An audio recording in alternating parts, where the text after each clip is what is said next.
Sir मुझे ये जानना है कि सर क्या हम लोग को लाइफ में नहीं करना चाहिए जिससे हम लोग को डाउनफॉल हो सकता है? क्या नहीं ऐसा क्या है जो नहीं करना चाहिए? तो कितने चाहते हैं ये हो आज के सेशन का टॉपिक इंटरेस्टिंग है, बिकॉज आज से पहले मैंने ऐसा कभी कुछ सोचा भी नहीं है, ना ऐसा कभी कोई टॉपिक किया है कि ऐसा क्या है जो हमें लाइफ में नहीं करना चाहिए। चाहे आप मेल हो, चाहे फीमेल हो, चाहे जॉब करते हो, चाहे बिजनेस करते हो, चाहे स्टूडेंट हो, कोई भी हो, लाइफ में किसी भी स्टेज पर हो, ऐसा क्या है जो हमें नहीं करना चाहिए? हाँ, इनसे स्टार्ट करते हैं। सर मेरे हिसाब से किसी भी काम को, किसी भी बात को, किसी भी चीज़ को नहीं बोलना चाहिए, क्योंकि मैंने पर्सनल एक्सपीरियंस किया है। अगर हम पहले ही किसी काम को नहीं बोल देते हैं ना, तो वो कभी सक्सेस होता ही नहीं है, और जितना भी आपके पास कॉन्फिडेंस हो, आप उस चीज़ को कभी भी कर ही नहीं सकते। तो पहले नहीं बोलना नहीं सीखना चाहिए मेरे हिसाब से। Based upon our past experience हमारे माइंड में कुछ बैठ जाता है जिसको हम बहुत स्ट्रांगली पकड़ लेते हैं और अभी से पकड़ना शुरू कर देते हैं, इसी एज से। यानी इस एज में हमारे माइंड में वो चीजें बैठने लग जाती हैं। बच्चों के माइंड में कुछ नहीं होता है, बच्चे बिल्कुल ब्लैंक स्लेट की तरह हैं, वहां पे ना हाँ लिखा हुआ है ना लिखा हुआ है। पर जैसे जैसे एज बढ़ती चली जाती है वो स्ट्रांग होता चला जाता है, और उसी की वजह से फिर हमारे कॉन्फ्लिक्ट्स होने लग जाते हैं। उसी की वजह से सारी रिग्रेट्स आती है, क्योंकि होता क्या है, बड़ी जल्दी हम ना बोल देते हैं। हो सकता है कोई बहुत बड़ी अपॉर्चुनिटी आई हमारे सामने, डिसीजन लेना था, लेकिन सुनने से पहले ही सामने वाले बंदे की पूरी बात हमने पहले ही ना बोल दिया। नहीं। उसके बाद पूरी जिंदगी बैठ करके रो रहे हैं। अपने घर में आपने चीज़ों को ऑब्जर्व किया होगा, अपने दादा को, नाना को कभी ये डायलॉग कहते हुए सुना है कि उस टाइम पे मेरे को मौका मिला था, अगर मैंने वो कर लिया होता तो आज मैं पता नहीं कहां होता, उस टाइम पे ये घर ना लेके वो कोने वाला घर ले लिया होता तो मैं पता नहीं कहां होता। पूछो क्यों नहीं लिया? क्योंकि जैसी वो अपॉर्चुनिटी आई तो उन्होंने पहले ही, सुनने से पहले ही, समझने से पहले ही ना बोल दिया। किसी और ने हाँ बोल दिया। जिसने हाँ बोला वो आगे निकल गया, जिसने ना बोला वो पीछे रह गया। तो अपनी लाइफ में कभी भी ये हाँ और ना को स्ट्रांग मत होने दो। अगर आप मेरे भी सेशंस को ध्यान से कभी सुनोगे ना या ऑब्जर्व करोगे, आपको एक क्लियर स्टैंड नहीं मिलेगा। और इसमें वो लोग जिनका माइंड बिल्कुल ही कॉन्क्रीट है, पत्थर के जैसा है। माइंड ना दो तरीके के होते हैं। 90% से ज्यादा लोगों का जो माइंड है वो पत्थर के जैसा है, उसमें सब कुछ पहले से ही फिक्स्ड है और कुछ नया अंदर जाने के लिए जगह ही नहीं है। उस माइंड में जो पहले से फिक्स्ड है, उससे मिलता जुलता कोई बंदा कोई बात करेगा, जैसे मैं कोई बात करूंगा तो कहेंगे हाँ बहुत बढ़िया बहुत बढ़िया बहुत बढ़िया, ये तो वैसे ही सोचता है बिल्कुल जैसे मैं सोचता हूं। और जैसे ही उससे अलग कोई थोड़ी सी बात करी जाएगी तो क्या होगा? गुस्सा आएगा, ये क्या बोल रहा है, ये सही नहीं। समझ गए क्या हो रहा है? इन माइंड्स को क्या कहो? पत्थर के जैसे माइंड है, सब रुका पड़ा है। दूसरे तरह का माइंड कौन सा होता है? जो एक नदी की तरह बह रहा है। जब तेजी से बहता है तो वहां पे कुछ भी पकड़ने के लिए नहीं है, आप कोई भी साइड नहीं ले सकते। और जैसे ही आप साइड नहीं लोगे तो लोगों को प्रॉब्लम होगी जिनका माइंड कॉन्क्रीट है। वो कहेंगे अच्छा आपने अपने इस सेशन में तो ये बोला था, इस सेशन में ये बोल रहे हो, तो क्या ये सही है या ये सही है? ये आती है प्रॉब्लम कई बार या नहीं आती है? तो भाई वो भी सही है, वो भी सही है, स्टैंड पॉइंट्स अलग अलग है। इस एंगल से देखोगे तो ये सही है, इस एंगल से देखोगे तो ये ही गलत है। सिक्के के एक तरफ से देखोगे, अगर लाइट इस तरफ से आ रही है तो उजाला है, सिक्के पर उजाला है। इधर से देखोगे तो क्या है? सिक्के पर अंधेरा है। तो अब आप कहोगे भैया क्लियर बात क्यों नहीं करते? सिक्के पर उजाला है या सिक्के पर अंधेरा है? सिक्का हेड है या सिक्का टेल है? क्लियर बोलो ना। ये दो बातें क्या करते हो? सिक्का हेड भी है टेल भी, ऐसा कैसे हो सकता है? समझे? तो हो सकता है पास्ट में आपको किसी बंदे के साथ में कोई खराब एक्सपीरियंस हुआ, तो फ्यूचर में जिससे भी आप मिलने वाले हो सकता है वो भी गड़बड़ हो सकता है ना हो। Let me find out. तो फिर क्या होगा? जैसे आप बोलते हो लेट मी फाइंड आउट, आप धीरे धीरे आगे बढ़ने लग जाते हो। आप एकदम से ना बोलते हो, ना जल्दीबाजी में हां बोलते हो, और ये बड़ी कमाल की स्टेट होती है। Let me explore, let me find out. अब आपके अंदर पेशेंस आ गया है। लोगों के अंदर पेशेंस ही नहीं है, बड़ी जल्दी तैयार बैठे पड़े हैं अपना जजमेंट पास करने के लिए। कहीं भी जरा सा कुछ हो जाता है, बड़ी जल्दी जजमेंट पास नहीं करते हो। इसने बहुत गलत किया, आपको पता भी है उसने क्या किया है, क्यों किया है, आपको पता भी है उसने किया भी है या नहीं किया है। नहीं, बस जजमेंट हमारा तैयार है। ऐसे ही जैसे हम दुनिया को जज कर रहे होते हैं, ऐसे ही अपने घर में और लोगों को जज कर रहे होते हैं, ऐसे ही खुद को जज कर रहे होते हैं। करते हैं नहीं करते? तो यस और नो क्या है? जजमेंट है। तो जजमेंट को जल्दी पास मत करो, आराम से करो, और इतना भी आराम से मत करो जैसे इंडिया में कोर्ट में होता है कि 20 साल लग रहे हैं एक जजमेंट को पास करने में। 20 साल नहीं लगने चाहिए, ना 20 सेकंड लगने चाहिए, बीच का टाइम कहीं पे ठीक है, थोड़ा सा 2-4 दिन, 5 दिन, 20 दिन। बहुत बड़ा डिसीजन है तो 2 महीने। बड़ा डिसीजन मतलब क्या? शादी का डिसीजन बड़ा डिसीजन है, करियर का डिसीजन बड़ा डिसीजन है, तो वहां पे अगर 20-25 दिन, महीना भी लग जाए, दैट इज ओके। तो ये हमको एक आंसर मिला लाइफ में क्या नहीं करना चाहिए।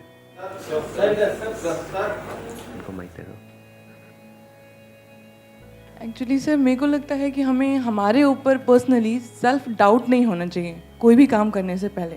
अगर हमने अपने आप पे डाउट करना शुरू कर दिया, फिर हम कुछ भी करेंगे, लाइक अगर मैं यहाँ स्टैंड करूँगी फिर मेरे को लगेगा मैं खड़ी हो रही, मैं कहीं गिर तो नहीं जाऊँगी। सो मुझे लग रहा है कि वो डाउट नहीं करना चाहिए अपने आप पे। हमें अपने ऊपर डाउट होने लग जाता है कि मैं ये कर भी पाऊंगा या नहीं कर पाऊंगा। तो अब ये बड़ा अच्छा पॉइंट है, ये ख़त्म कैसे हो? ये जो सेल्फ डाउट है ये एक बहुत बड़ी प्रॉब्लम है, क्योंकि अगर आपको अपने ऊपर ज़रूरत से ज़्यादा डाउट होने लग जाए, मैं इसको बोल सकता हूँ excess of everything is bad. Doubt हमारे माइंड में इस तरीके से आ रहा है कि मैं ये काम करूँ या ना करूँ, ठीक है, होना चाहिए। मैं इस बंदे पे ट्रस्ट करूँ या ना करूँ, होना चाहिए। कोई बंदा आकर के बोल रहा है कि हाँ मेरे को पैसा दे दे, 1 साल में तेरा डबल करवा दूंगा, तो वहाँ पे डाउट होना चाहिए कि ये बंदा फ्रॉड है।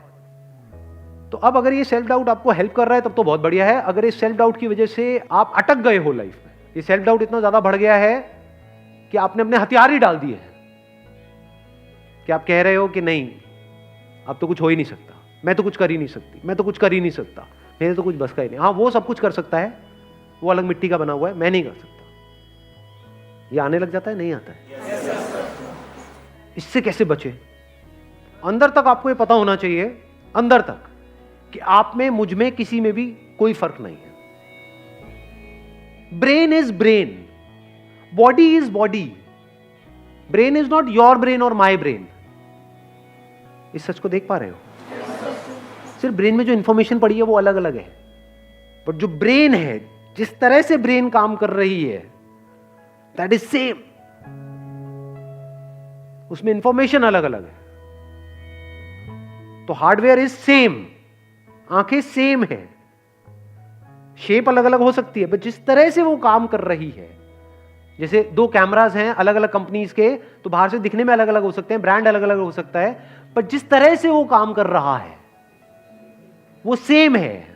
जिस तरह से लाइट पड़ती है, मिरर पे जाती है, ये होता है, रिफ्लेक्ट करता है, फिर वो इमेज को कैप्चर करता है, वो सेम है, वो अलग अलग नहीं है। ऐसे ही जब इस सच को आप देख लेते हो, यू, मी और anybody, we as in humans, we are all same. Your brain is not similar to Einstein's brain, it is same. तो एक एनर्जी आती है अंदर से। अब अपने आप को अंडर एस्टिमेट करते हो ना ओवर एस्टिमेट करते हो, क्योंकि ओवर एस्टिमेट भी जो खच्चर करते हैं उनके भी माइंड में ये बैठा होता है कि मेरी ब्रेन तो पता नहीं क्या है, आई एम तो जीनियस। वो भी खच्चर है, जीनियस खच्चर है वो। हाँ। और एक है जो बेवकूफ खच्चर है, वो क्या कह रहा है कि नहीं नहीं मेरी ब्रेन में ही कुछ कमी है, नहीं मेरे में कुछ कमी है। मेरे में मतलब क्या? अलग तरह की इंफॉर्मेशन अंदर डाल दो, वो अलग तरह से काम करने लग जाएगी ब्रेन। सिंपल है। जैसे कभी ऐसा हो जाता है कि जब लाइफ में मूड बहुत खराब होता है, यानी एक तरह के थॉट्स अंदर चल रहे हैं, एक तरह की इंफॉर्मेशन अंदर प्ले होती चली जा रही है ब्रेन पे, एकदम से आपने मेरा कोई सेशन देखा या कोई बुक पढ़ी या किसी और का कोई सेशन देखा, एकदम से सब कुछ बदल गया। तो क्या बदला है वहां पर? क्या ब्रेन बदल गई है? हार्डवेयर बदला है, सॉफ्टवेयर ही तो बदला है, इंफॉर्मेशन ही तो बदली है। पहले अपने अंदर ही अंदर कुछ और बोल रहे थे, अब कुछ और बोल रहे हो। आया समझ में? नहीं आया कुछ? अब कहां पे है सेल्फ डाउट बताओ? अब यहां पे ना तो इंफीरियरिटी कॉम्प्लेक्स है हमारे अंदर, ना सुपीरियरिटी कॉम्प्लेक्स है, कुछ भी नहीं है। ये मतलब मेरी ब्रेन और आइंस्टाइन की ब्रेन सेम है, आपकी ब्रेन और किसी की भी, any person you name it, जो भी पास्ट में हुआ या अभी है या होने वाला है, सेम है, कोई फर्क नहीं है। इसको सिर्फ ढंग से यूज करना है, समझदारी से यूज करना है, बस, और कुछ नहीं है। इनको देना माइक जरा। हाँ ये पीछे।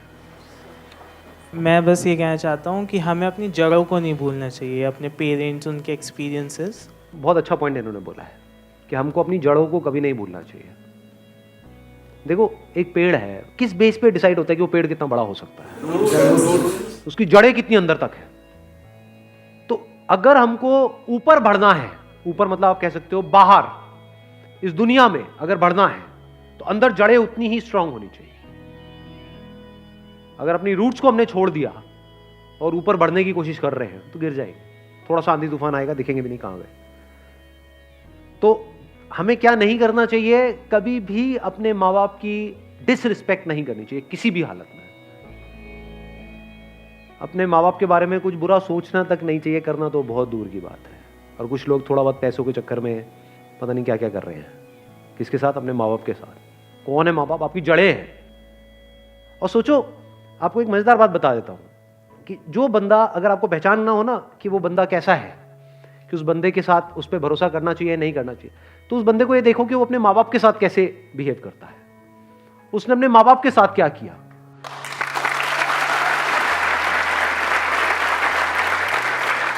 क्योंकि जो बंदा अपने माँ बाप का सगा नहीं हुआ, अपने भाई बहन का सगा नहीं हुआ, वो किसका सगा होगा? उस पर क्या भरोसा करोगे? वक्त आने पे वो आपको भी काटेगा। जिसने अपनी जड़ें काट दी, उसके लिए और दूसरा पेड़ कहां मैटर करता है? आप तो दूसरे हो ना। जिसने अपने को नहीं छोड़ा वो आपको क्या छोड़ेगा? तो इसको हमेशा याद रखना है। हैविंग सेड दैट, इसका मतलब ये नहीं है कि आप उनकी हर बात से एग्री करो। नहीं, ओपिनियन अलग अलग हो सकते हैं। डिसीजंस के बेस पे लड़ाई हो सकती है कि मेरा डिसीजन ये है, आपका डिसीजन ये है, मैं ये चाहता हूं, आप ये चाहते हो। उसमें लड़ाई हो सकती है और वहां पे करनी भी चाहिए। ये नहीं कि जो वो कह रहे हैं हर बात पे हम एग्री कर जाए। ऐसा नहीं होना चाहिए। फिर तो आपकी अपनी आइडेंटिटी ही क्या रही? कुछ भी नहीं है। वो बोलते रहेंगे, आप करते रहोगे। तो रिस्पेक्ट अलग चीज है और डिफरेंस ऑफ ओपिनियन अलग चीज है। तो इसको मिक्स मत करना। बिकॉज मेरे को पता है मेरी ये बात सुनते ही लोग क्या बोलेंगे कि हाँ, मेरे माँ बाप, अब आप जो कहोगे मैं वही करूंगा। वो कहेंगे बढ़िया है, यही तो हमें चाहिए था। ऐसे ही तो चाहिए हमें कि बेटा चल, अब तुझे ये करना है, तुझे ये करना है, तुझे ये करना है, इतने बजे उठना है, इतने बजे सोना है, इतने बजे यहाँ जाना है, वहां जाना है, ये होगा वो होगा, ये सारा कुछ। तुमसे लड़ लो। जहां पे अपनापन होता है वहीं पे लड़ाई होती है। अनजान से कौन लड़ता है कभी यहाँ पे अनजान में आपस में अभी कोई लड़ाई हुई है आकर के? तू मुझे पसंद नहीं है, भाड़ किया किसी ने ऐसा आपस में?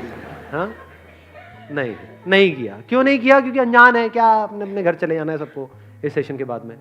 किससे किसको क्या लेना देना है? अपनों से ही तो लड़ाई होती है, अपनी बीवी से, अपने पति से, अपने माँ बाप से। तो लड़ो, लड़ने में कोई बुराई नहीं है। अपनेपन से लड़ो। ऐसे लड़ो कि भाई लड़ेंगे, मरेंगे, कटेंगे, जो मर्जी करेंगे, अलग नहीं हो, रहेंगे साथ में।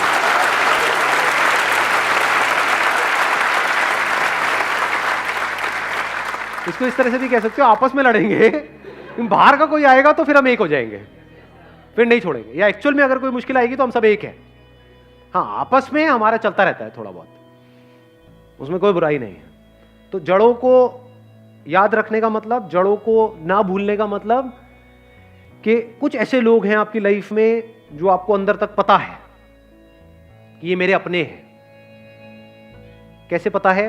क्योंकि जब आपकी लाइफ का सबसे खराब टाइम चल रहा था तब भी वो आपके साथ थे, वो आपके अपने हैं, फॉर श्योर आपके अपने हैं। जब खराब टाइम में नहीं छोड़ा तो अच्छे टाइम में क्या छोड़ेंगे? और कुछ ऐसे लोग होते हैं, थोड़ा सा आपका टाइम अच्छा होता है, पीछे पीछे घूमने लग जाते हैं, आपके लारे लपे करेंगे, आपकी तारीफें करेंगे, आपको बोलेंगे कि हाँ तू तो मेरा भाई है, हम तो ये हैं, हम तो वो हैं। जैसे ही आपका टाइम थोड़ा सा खराब होगा आपको छोड़ देंगे, आपकी तरफ देखेंगे भी नहीं, आपसे बात तक नहीं करेंगे, एकदम पीठ कर देंगे आपकी तरफ। तो आप पहचान सकते हो ऐसे लोगों को। कुछ ऐसे लोग थे आपकी लाइफ में जब आप कुछ भी नहीं थे, या ये कह लो खराब टाइम चल रहा था, तब भी वो आपके साथ में थे। तो ये आपके अपने हैं। दुनिया इधर की उधर हो जाए, इनको नहीं छोड़ना है। चाहे घर अलग अलग हो जाए, देखना, इसको भी ध्यान से समझ लेना। इसका मतलब ये नहीं है कि हाँ एक ही घर में रहेंगे जी, अब तो सास बहू आपस में एक दूसरे का गला काट रही है लेकिन रहेंगे हम एक साथ ही, ये नहीं कह रहा हूं मैं। चाहे घर अलग अलग हो जाए, यानी फ्लोर अलग अलग हो जाए, अपार्टमेंट अलग अलग हो जाए, आप यहां रहते हो वो वहां रहते हैं, या दूर भी रहते हैं, आप दिल्ली में रहते हो वो बॉम्बे में रहते हैं, दैट्स ओके। लेकिन दिल से हम एक है जी, मरते दम तक हम अलग नहीं हो सकते। That must be very clear. जिसके माइंड में ये क्लियर है उसकी जड़ें पक्की है। Wish you all the very best. Thank you so much for coming.